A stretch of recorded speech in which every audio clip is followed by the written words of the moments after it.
Hello, everybody. Thank you so much for your patience and welcome to this Workshop Wednesday Fireside Chat with Celine Song, moderated by Erin Malkin. My name is Rachel Silverman. I'm the Artist Workshop Producer at New York Theater Workshop. We are broadcasting this conversation on Zoom and simultaneously live streaming on Facebook Live.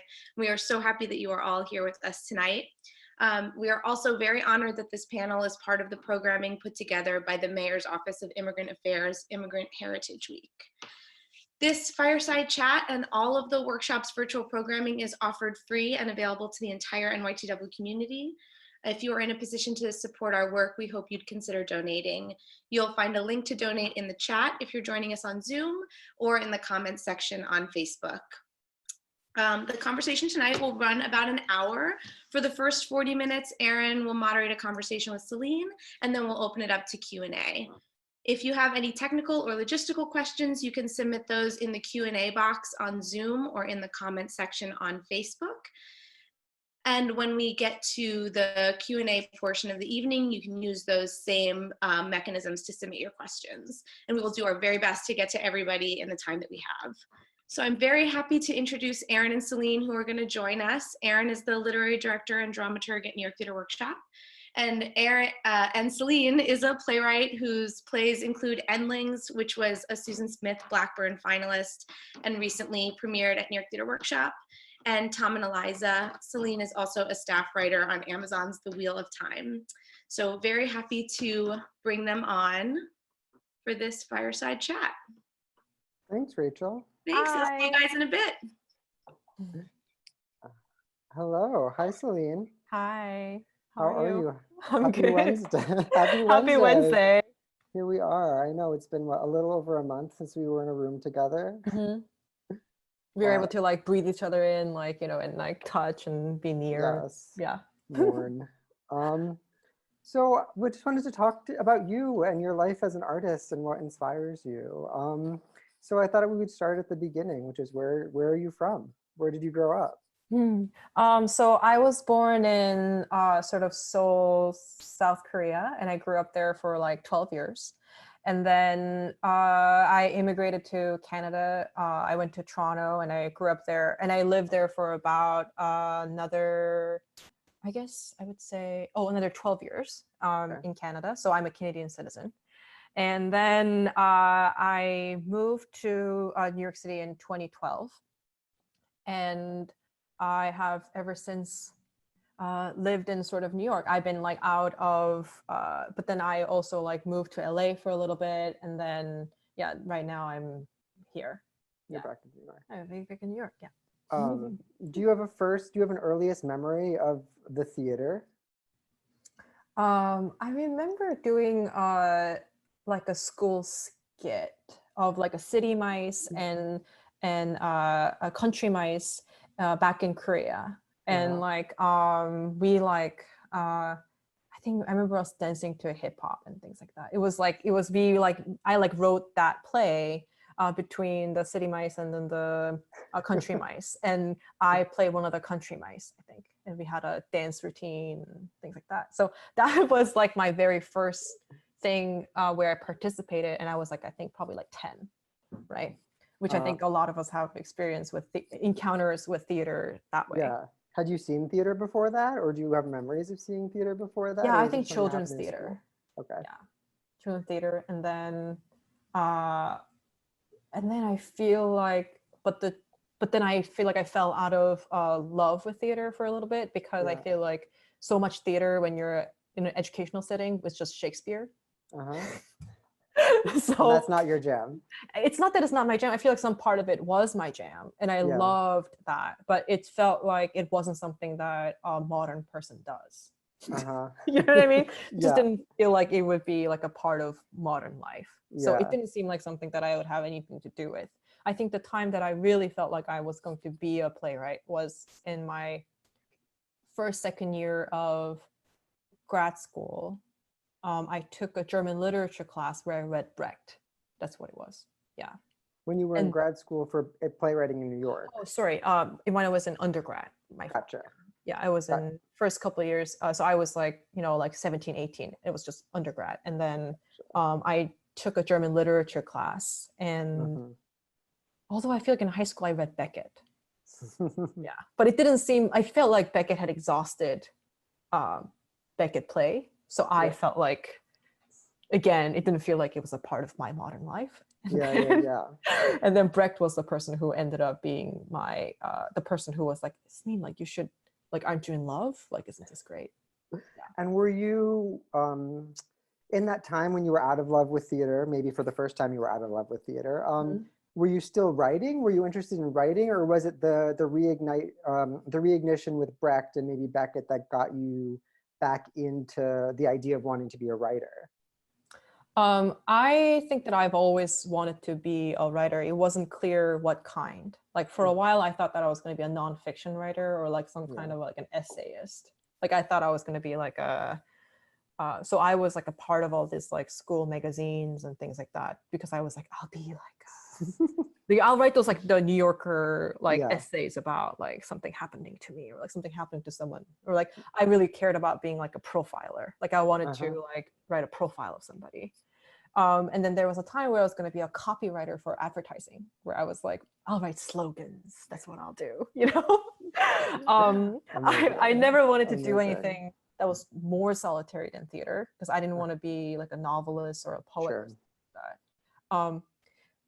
The other time that I remember that I sort of already was probably going to be a playwright was I was a part of Classics Club in high school. So in Classics Club, you learn Latin and you like learn like ancient Roman history and like stuff like that, and like mythology and things like that. And every year there would be this thing called Classics Conference, where all these Latin nerds from Ontario, Canada would gather in one conference like campus, and we would like compete on your Latin and Roman, ancient Roman like facts and like history. Anyway, all that to say, component where you have to write a play. And I wrote a play about like Prometheus, who stole fire from the gods to give to humans. You wrote this play in Latin, or you wrote the play about Roman history in English? I wrote it in English. Okay. I wrote it in English, yes. Yes, I would love to read your Latin play. Yes. And I remember the Ecce Romani textbooks. Have you ever talked about that? Yes, we did. You have that? I took Latin also when we used the Ecce Romani. Claudia and Flavia Sebabore said it. We talked about them sitting under the trees all the time. Yes, let's sidebar about that later. Yeah, we will. Okay.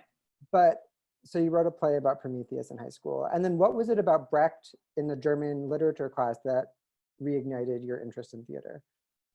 I think just how direct it was.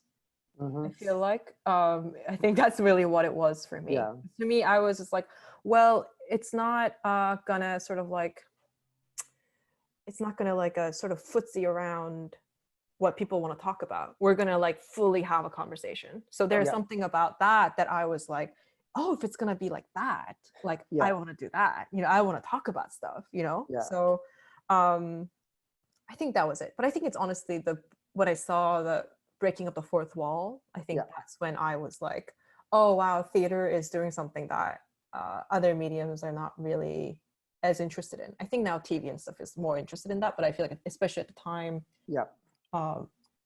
it's the first time I've seen like someone like just like turn to you and like say something. You know? Yeah, certainly something that I've seen in all of your work, I think. And did you go right to grad school from undergraduate, or did you take time in between, or did you start writing plays actively before you got to grad school? I took a year off to sort of apply to schools in the US. I was going to originally go to a film school, and a screenwriting school. And then this is a little funny, but like theater was like, they were my backup schools. Theater grad schools were my backup schools because I was pretty sure that I was going to be a filmmaker. So I was like, but then just in case I don't get into those, you know. And then what happened was I had I had an interview with, so I got into a couple, I got into some film schools, and I was probably going to go to one of those and move to LA. And then my professor at Columbia University, which is where I went to grad school, Chuck Mee, he basically had a phone conversation with me that lasted about 20 minutes, where he basically was like, Celine, you should move to New York and you should hang out with me. And I was like, there's something about the way that our conversation went that I was like, yeah, I'm going to do that. So, yeah. So, I mean, we talked a little bit about Brecht. We talked a little bit about Beckett. Who and what inspires you as an artist? I think that, well, I feel like the people that I am usually obsessed with when it comes to something like that is people that with like a lot of discipline, right? So like, for example, like those two are, I think about Brecht a lot, but I think about like Harold Churchill, where it's like there are some people who are like absolutely truly megalomaniacs when it comes to what the language is, like how things get whole, how things get revealed. And I feel like those are the things that I am I'm very obsessed with that.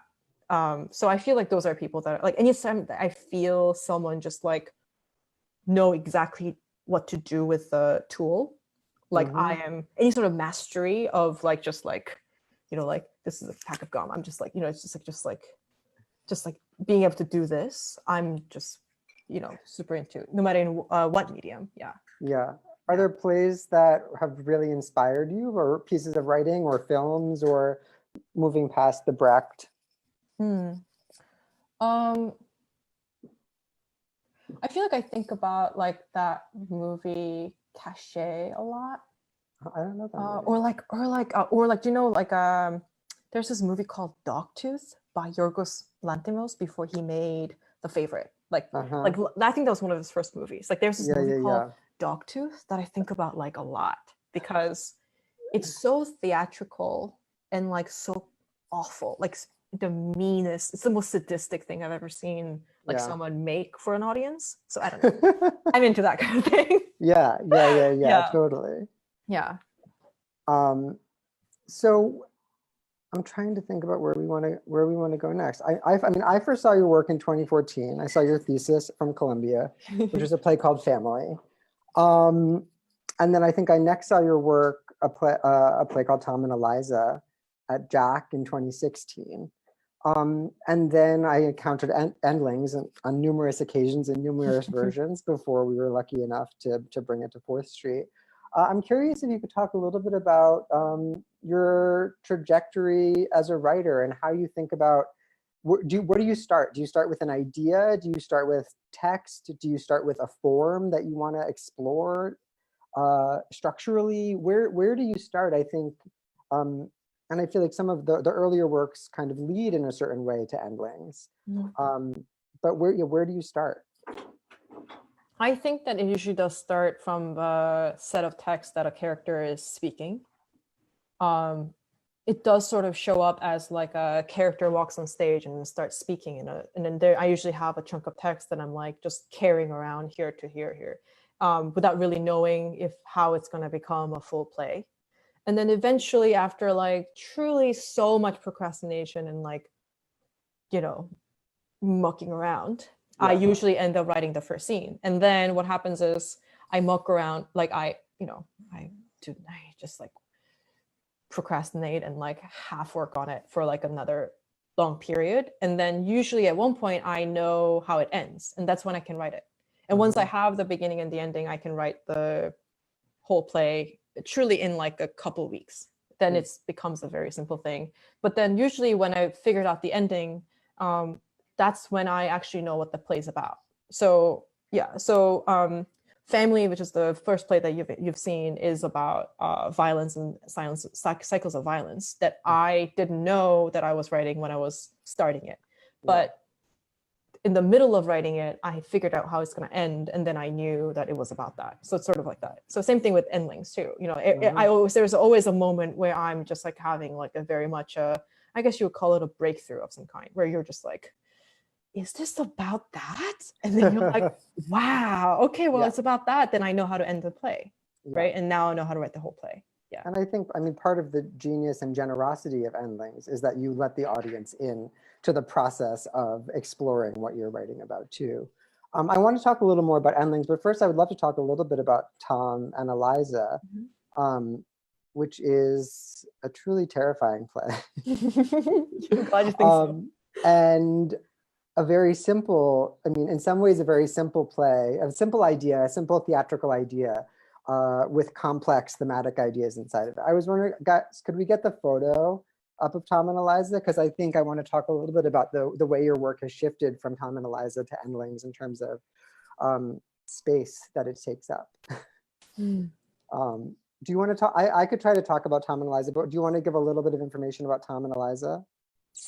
Tom and Eliza is a play that I wrote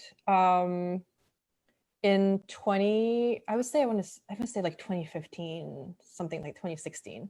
And I was sort of, I was in the process of getting married in this play. And this play is about a couple that sort of, starting from their like third date till the end of their life. And the whole play is 50 minutes.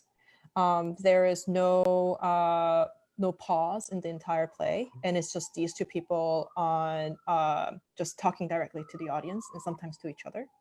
And I would say it's about like book burning and like future. That's what I would say. End of civilization. End of civilization. Yeah, as we know it. Yeah. So this is a photo from the production that was directed by Knut Adams. The photo is taken by Knut Adams, and the entire play is just this. I mean, is just this image, which is incredibly potent. And how did you come to? I'm curious about how you came to the simplicity of this theatrical idea to ask these huge questions about the end of civilization. Right. I think that that was actually intentionally something that Knut, my director, figured out, right? Because I was sort of like. So a couple things was that like I was running into a problem when I wrote Family, which is the play that I had written before this. My plays not looking great on the page. So what I mean by that is like when you read it as a text, sometimes it was really hard for people to sort of imagine the theatricality of it, so that like it made it seem like I had, not written a text that if it's performed would be a certain experience. So I was sort of like in a place where I'm like, well, what if I wrote something that can sort of exist as sort of like a purely literary experience, where just like reading it will be in some ways a full experience in a different way than if it's fully performed, but could be just like read as this literature. And on top of that, I was, at the time, I feel like there were a lot of plays about young people dating. So I was like, I really hate the plays about young people dating. So why don't I try to write one that I actually like, right? So that I actually love. So I wrote Tom and Eliza from this like couple of like fairly like, I would say a little petty intentions. So after I wrote that, and then I gave it to my favorite director, who literally like would know what to do with something that is as literary as this, who's Knut. And I was basically like, Knut, like what I don't know. This could be, I mean, I had a couple ideas, which was that like, I was like, either it would be done in a living room, in a tiny bedroom between two people who's not dressed as anything. Or I had this crazy idea. This was around the time where you guys had scenes from a marriage. So I was like a space like that, where it's like a fucking like a mine, like a gold mine, and you're like on a cart. Like the audience is sitting on a cart on a moving track, and then in front of the cart, like as you're all facing one way on the cart, in front of you there are two actors that are doing this thing. The whole cart with the audience on top of it, and the performers are being pushed by people behind that are just like laborers, just pushing it forward. And as it moves, the set changes because you're going through it's like it's one of those things around the world. you know, like Disneyland where like you like a diorama, and the audience, yeah. So Totally. like the you're in set, different spaces. exactly. So the set of the play, you will be going through the set of the play, just being pushed slowly through, which would be like millions and millions of dollars production. So I was like, it's one or the other. I don't know. Those are my thoughts. And then anyway, and then Knut sort of figured out how to do this like beautiful production in like the Space Jack, which has like, you know, very few technical and you know, like those rose petals, so what you see underneath there, that's like a rose petals that are like fake rose petals that we bought in bulk from China and had it shipped, and we individually unwrapped ourselves in our hands, like everybody, we all took a huge we like unwrapped them ourselves so that we can like create this beautiful texture. Anyway, so I don't know if I answered your question at all. No. I mean, it speaks to the, I think it speaks both to like the immensity of your imagination and to the dexterity of your text, that there's a world that contain two people sitting on a couch, or it is in a warehouse somewhere and people are being pushed by invisible people behind them through the space. Yeah. I'm curious. And so I guess it was around this time that you started writing Endlings? Yeah. So I was in the sort of middle of like, I mean, to say I was writing Endlings would be inaccurate, because it was more like I was like in denial of writing Endlings. So I was just denying that I was writing Endlings for a long time, starting in like late 2015. Yeah. And what does that look like, being in denial about writing Endlings? I think that I just like I told myself that I was only pretending to write it and I wasn't actually going to be writing it, because the idea of writing it felt both silly and terrifying, you know, because like I just didn't know what would be a theater that would make everything that I wrote in the script come true, but also would be willing to do this like very weird play, you know, that like literally is for me. Like people ask me like who this play is for, and people ask playwrights that often, my answer is always like, what's for me and like my family, literally like my mom and my sister and my dad and like me. Yeah. And when you started writing, I mean, for those of you who were fortunate enough to get to see the production, the play, it continues to upend itself and continues to shift itself. In this earliest phase of writing it, were you writing the play that evolved, or were you writing a play about haenyos, which are these diving women living off the coast of Korea? What did that play look like? I was planning on writing like like a Marvel movie version of it, which is that like it would be about these three epic women, and it would be sort of just about them, where the whole thing would just be like a, you know, like a well-made Chekhovian thing. That was the plan. But by the way, like this plan that I wasn't planning on executing. So yes. So I was like, I'm probably not going to do it, but like if I were to do it, I'm going to write something like that. And in the middle of it, I sort of ran into a wall.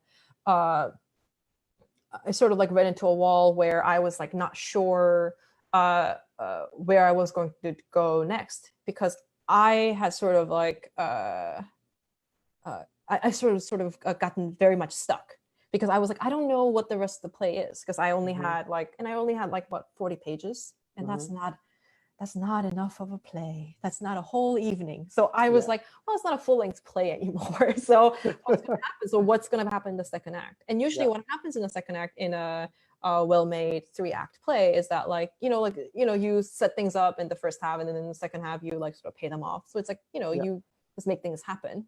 But I just like literally couldn't think of anything to sort of like make happen that would feel honest. I feel like if it was about a world that isn't usually so poorly represented, or like people just don't know about, I would feel almost free to sort of like make them go through all kinds of horrible things, which I'm usually like very willing to do to my Yeah, characters. sure. But when it came to Henyos, because I'm running into a couple of things, right? I have a lot of responsibilities that I feel about the Henyos because they are worth protecting, and they do remind me of my grandmother. So there was a very much a way in which I was like, I cannot be irresponsible with what happens to them, first of all. And secondly, there is like actual like facts about their lives that seemed kind of fucked up to like be dishonest about, or like be like mess around with. So for example, like I was like, well, one of the ways that to create drama in these women's lives is to be like, you know, blah, blah, blah, somebody didn't pay them. Right, like the fisherman who comes in once a day, he didn't pay them this, and they're poor now. They don't have money now. Which I'm like, well, that wouldn't happen because these women depend on that guy, that fisherman who shows up every day. So it's like that would be so irresponsible to that fisherman who like spends his life and like and sometimes like risks his life, you know, sort of bringing a boat here to make sure that these women have a way to live, right? So I was running into that. I was like, what if they're like, one of them is really cruel to each other and like there's an act of violence? And I'm like, well, that doesn't make any sense. They have to take care of each other. Otherwise, this community literally just will not survive. So I was running into like, well, any sort of attempt to like have a forged story or plot didn't really fit. So what is actually happening with them? Well, what's happening with them is that like they're dying and they're just waiting for that to happen because they're and this is the only thing they know how to do. So they're sort of trapped in this particular lifestyle, either through poverty or like, you know, many, many different reasons, you know, it's human life. So I was like, well, I don't know what is but there has to be a conflict. That's what drama is. So I was like, where's conflict? Where's drama? And then I realized the big part, the drama that I was actually interested in, or the conflict that I was interested in, is how much I have been in denial about the fact that I've been writing this play, or like how little I wanted to write this play. And so that's once I figured that out, and the way that I figured that out is, I think I've talked about this multiple times, but I basically had a conversation with my white husband, who's also a playwright, and I showed him the first half of the play, and I was like, what do you think? And basically the conversation that happens at the top of the second act is very close to the conversation that my white husband and I had. And then afterwards, I was able to write the rest of the play that night. So the second act is something that I wrote in one night, structurally anyway. Yeah. Just to give you a sense, that last image was an image of the three Henyas from our production that was gorgeously directed by Sammy Canold. And here is the conversation between Ha Young, who is the playwright character in the play, and white husband, played by Miles G. Jackson. So I was thinking about these photos today, and I was like, oh, it's a couple sitting on a couch, and yet this is not the whole play. It is 8 minutes in a play that takes us all sorts of places. I'm curious about how you wrote the second half in a very short period of time, you just said. I'm curious about your imagination in terms of taking us under the sea, taking us all of the places that you take us, and how you worked with Sammy to realize that. Well, I feel like I sort of think about being a playwright in this way, where I think the playwright script is the blueprint of a house. And the kind of house can look like whatever. It can just be some kind of a building. And then the director and the designer sort of like build a house based off of those blueprints. And then actors go in, they host a party in there, and then the audience can come into the house, right? So in that spirit, I was very much in a situation where because I wasn't sure what physical theater would be able to sort of do this play, I sort of wrote a play without thinking about what are some of the possibilities in production that what are some of the limitations? Like I never thought like, how is that going to happen? Right? Like I was like, now we're under the sea. And then I'd be like, well, how's that going to happen? I was like, well, actually, I'm going to keep myself from asking those questions intentionally, so that like I am not limiting myself to a certain kind of way that the play moves, right? because I was like, well, the play has to move in a way that honestly it felt for me when I immigrated, right? So when you immigrate, you think that you and I feel like I don't know if people ask me like, you know, like how I sort of like quote unquote identify, and I feel like there's a way in which they can say like I'm Korean because I grew up in Korea for a certain length of time. I speak Korean. I eat Korean food. I am Korean, but also like, am I Canadian? Because I mean, yeah, I also spent an equal amount of years in Canada, and I was educated in Canada. You know, and I'm like, now I'm in the US, I work in the US. Does that make me an American? So there's a question of like, well, how would I identify except as like Korean, Canadian, and American? But the thing that I can like for sure say with confidence that sort of contains all of that is that I'm an immigrant. So I was sort of thinking so much about how it feels like to be an immigrant where you just are like in a whole new place. I mean, you just like show up to a place and then you're like, okay, I got to figure this out. So much of that has, I just had a feeling once I figured out that this is what the play's about halfway through. Which I didn't know. I didn't know when I started. I thought it was just, I was like half fake writing a play. And then when I figured out that this is actually a play about being an immigrant, and how Haenyos are not immigrants, right? It's really about what Haenyos are not. So I was like, oh, if that's true, then I know that what needs to happen in the second act, that it has to move like in this like absolutely disorienting sort of like abrupt way. And by the way, and I think that's part of the reason why I love Brecht too, because I feel like, or like anytime that I like something where like the idea of turning to an audience and then speaking to you, there's a way in which that like the world just like changes and just in the shift of language, right? And I'm always interested in like shifts of language or shifts of worlds that go like this, right? Like that was me snapping. You couldn't see because of the things like that. I think, I mean, that leads me like really eloquently to the next question I had for you, which I think is there is one way that theater is able to do that, and which is about just saying it is so.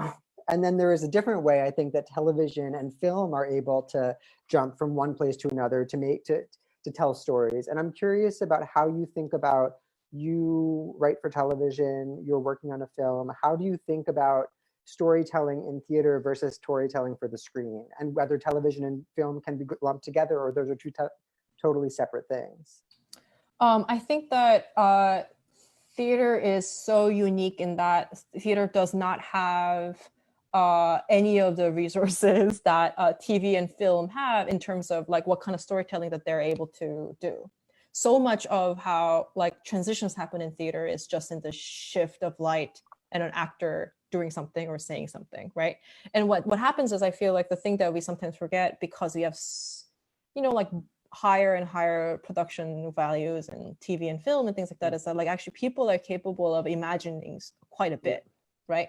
Literally, like people are just we are so much smarter than I think that like it may seem, you know, like especially when it comes to narratives. I think that we are very, very sophisticated when it comes to narratives, and I think there isn't anything that is more revealing of that than in theater. Because I mean, theater, you can just like sit here and I can be like, and then I went to Mars, and then everybody will just be like, oh, and then she went to Mars, and then we'll change the lights like a little red or something, and then we'll be like, then we went to Mars, and then you can have a whole scene on Mars, right? Right.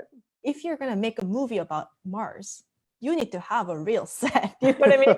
You need like millions of dollars to make it look like real Mars, because otherwise we'll be like, this looks like a horrible production, right? Yeah. So I think B-movie version. Exactly. There's an amazing B-movie version that that none of us are going to take very seriously. But in theater, I feel like we play with that always, right? I think that TV and film are different just in terms of like the length of the thing. Because I feel like film in the length of the film is similar to, it could be similar to a play. So like it can just like happen. But then the crazy thing about TV is that like it just like is not allowed to end. Like, if it's like, right, it's going to be a successful TV show, it needs to be able to run 10 seasons, right? Sure. I mean, I think that's changing now. People are more interested in like miniseries, but like the basics of TV is that like next week you have to tune in also, right? Yeah. No one is saying that about, a play, Yeah. No one is like, yeah. I guess like Marvel movies are a little like TV because like they're like what's gonna happen Episodic, yeah. It's a little episodic. Yeah. The last question I have for you before we open up for folks who are listening and watching, what are you doing to nourish yourself right now in this moment? The world kind of came crashing to a halt a month ago, and how are you? Are you writing? Are you unable to write? What are you doing? How are you spending time taking care of yourself? I've been unable to write, and I've been having trouble like writing an email. Like I have been having trouble. I feel pretty like I'm consuming a lot more than I'm getting out. I think primarily because I don't know. I think that I'm just like in a certain state where I sort of am not sure. Although uncertainty, I think, is like is sort of the hardest part of being able to make something. Yeah. I am just like mainly just like watching reality TV because I haven't been able to also watch dramatic TV. Like I just haven't been able to watch something with like a story. Yeah. Oh, but I have been watching Devs, which is great. Devs is a show on FX that you can watch on Hulu. Great. Like whatever. But the thing is, I feel like I feel like I can watch all kinds of TV that I wouldn't even have patience for it otherwise. Yeah. I watch horrible TV shows. I mean, we talked about Tiger King, etc. Talked about Tiger King. We talked about Love Is Blind. Where should I be going next? I look to you for things like this. I mean, you watch Cheer. Yes, working my way through Cheer. I find Cheer really almost harder to watch than some of the other ones because of the brutality and the physical exertion and pain that they put themselves through. Right. I mean, I know exactly what you mean. It's like actually kind of it's a very masochistic experience. Like you're showing up to get hurt. You know what I mean? Because you're because you watch their bodies just get like decimated. Yeah. Cheer is a Netflix. It's a series about a junior associate college cheer team in Texas. Yeah. Corsicana. Wow, you know all the details. Indeed. Let us open up to questions. The one question we have so far is, are the ENDLINGS scripts still available for sale? That's a question I can answer. Which is to say, yes, while supplies last. We currently are not able to be in our space on 4th Street, which is where the scripts are. So we are taking email addresses in the hopes that when we are able to get back into our space, we can get folks scripts. There'll be a survey at the end of this. If you're interested in the script, there'll be a place where you could write, what are you thinking about? You could say I'm interested in the script. You can leave your email address and we can add you to the list.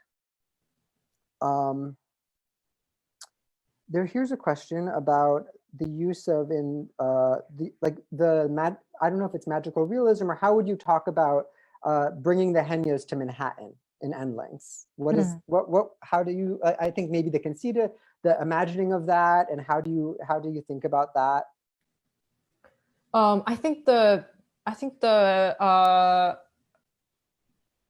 that's the thing that we were talking about earlier about like what are the things that are unique to theater that we're able to do. Like we're able to believe that these actresses are actually Henyos who dive into the ocean and say these lines. Like we're able to actually like suspend their disbelief in being able to do that. And I think that like it felt like I'd be missing something if I did not take advantage of that to bring these Henyos here. Because there's something, because I mean, like often people, when you watch these interviews with the Henyos and things like that, they often talk about like they haven't really been in places that's outside of like their very near places. Compared to me, like I've like the places and the continents that I have been to is like wildly different than what the Henyos were able to have access. So there's a way in which like I realize that like a big part of the play is that like I have, thanks to my mother's real estate savvy, which is a line in my play, because thanks to that, like I am able to be somebody who can have spaces in New York City where people come and like look at things, right? So look at people, right? So I was like, well, I benefit in so many ways from the culture of Korea. Like you know what I mean? Like there's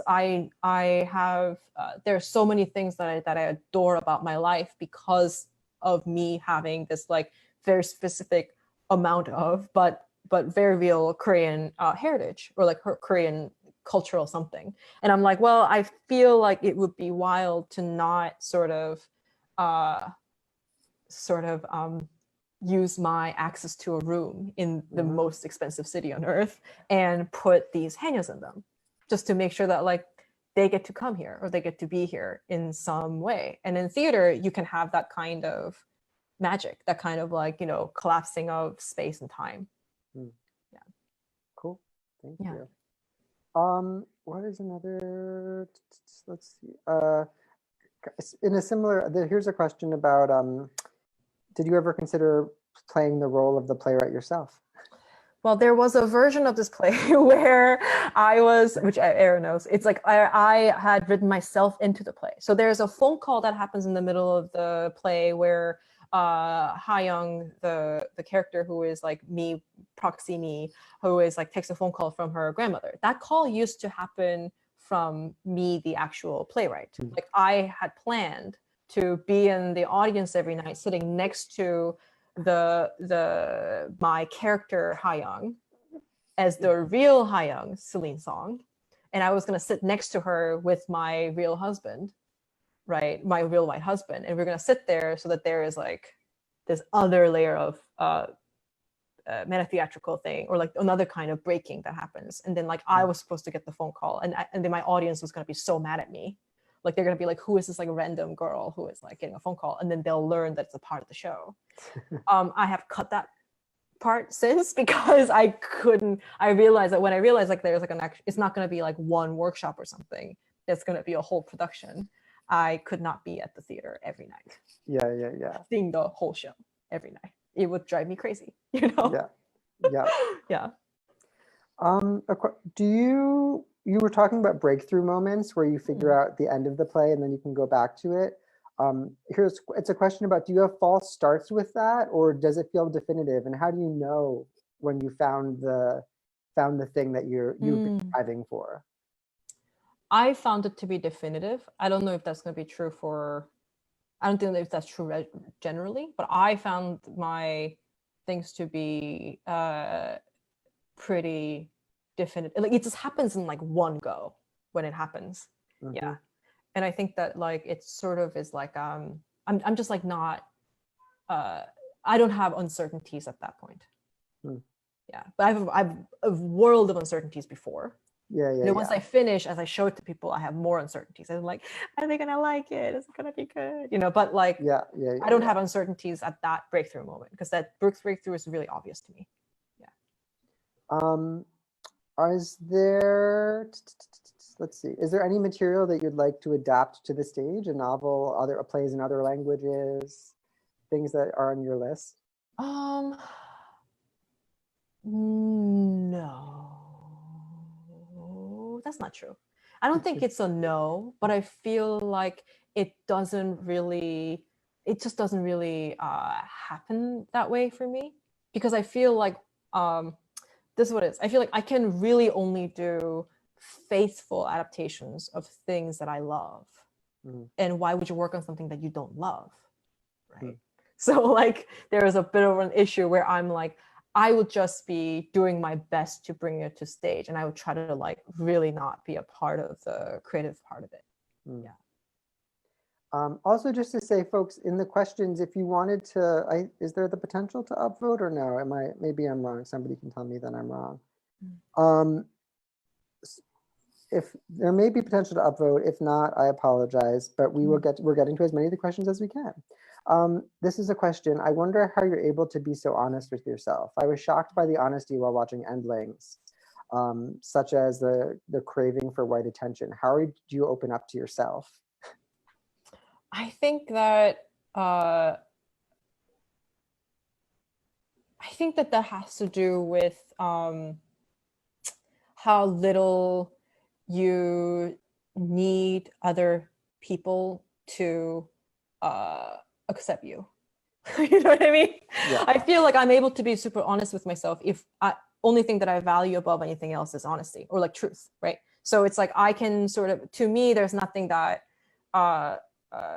like if I think about how scared I am of bullshit, then I am able to then, without much difficulty, be very, very honest. And I feel like there's a very real thing where I'm like, when I think I'm being honest, sometimes I'm like, are you really? What about the really ugly thing?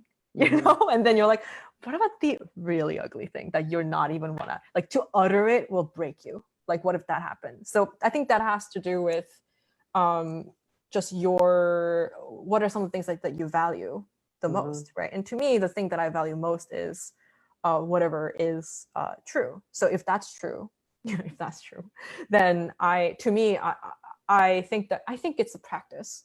I think you practice. I think one day you just go like, I don't think it's one day that you're like able to like really lean in and be honest. I think it's like, well, if you've been doing that all of your life, then that's just what happens. And I think it does come from like, I think that's something that I learned from my family, honestly, in a good way.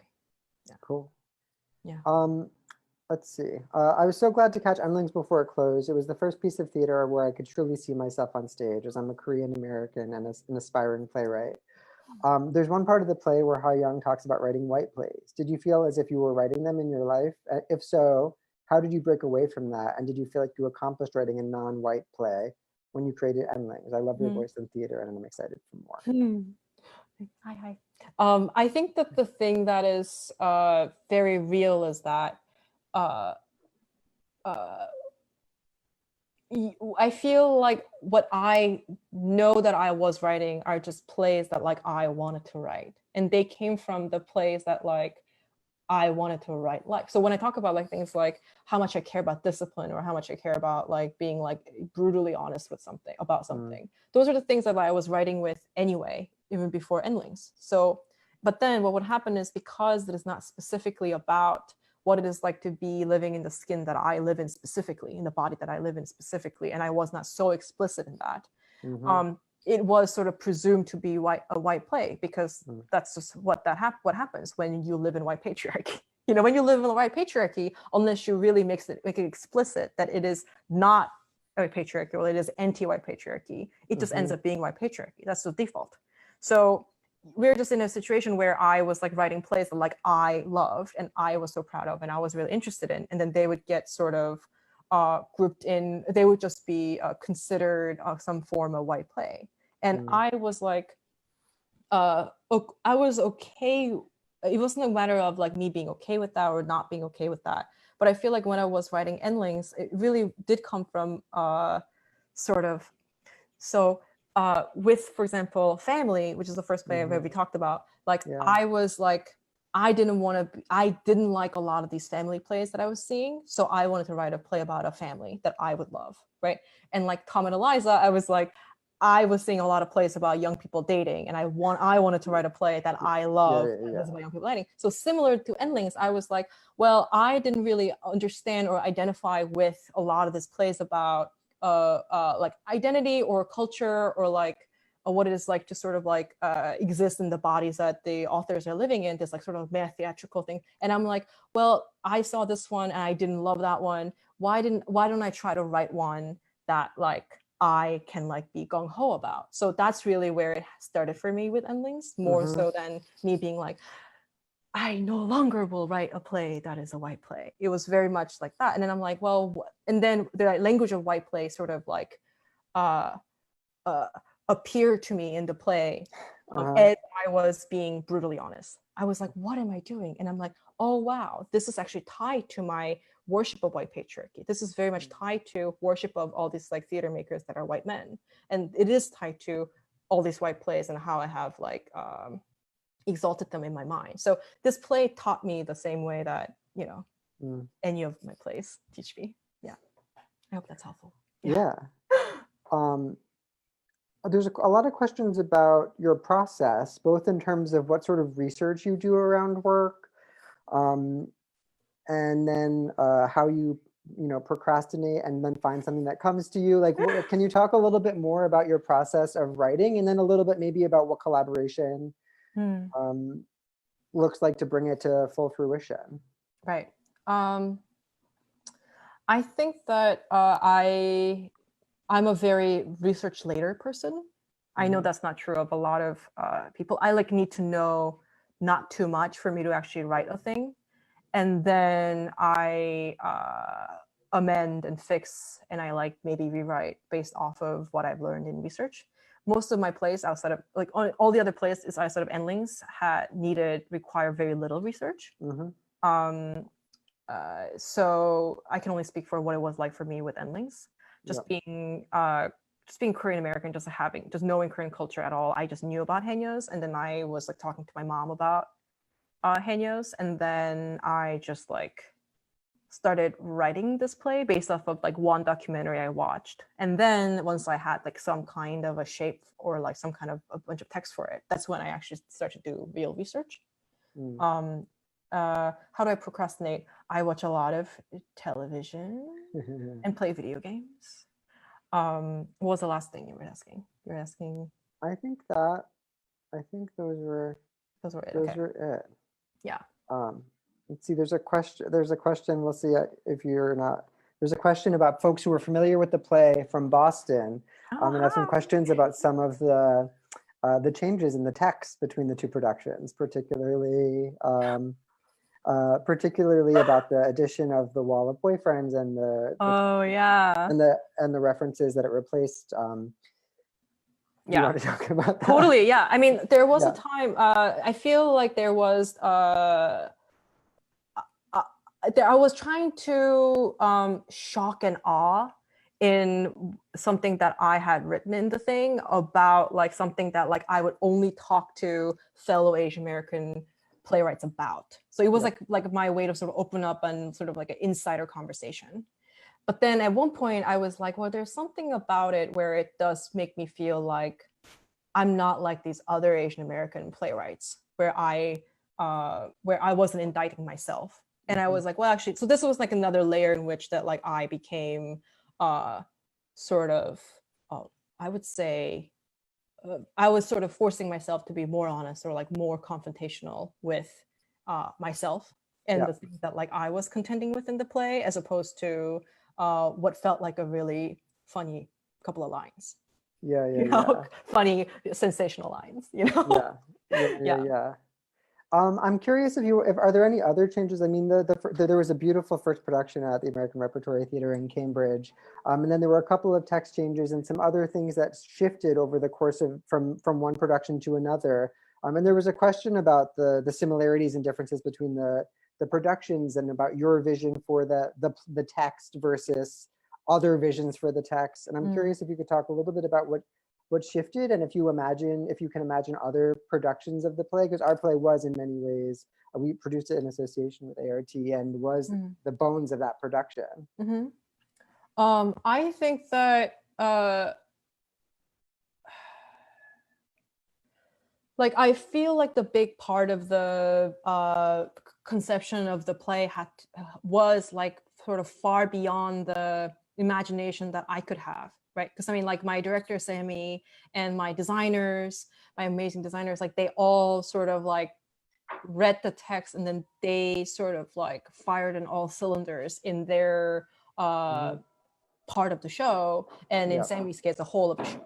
So there was a way in which that like when I first saw the way that like they have conceived of these productions, like I was very much like, oh, this is like far beyond what I imagined. So so that was sort of the relationship that I had. And I'm realizing the question that you before, Aaron, about collaboration. So that is sort of the relationship that I had to the sort of the actual like physical production of the thing. And I think that the way that it changed that like, I think that I just very pretty simply was excited about it being as big and wild and crazy and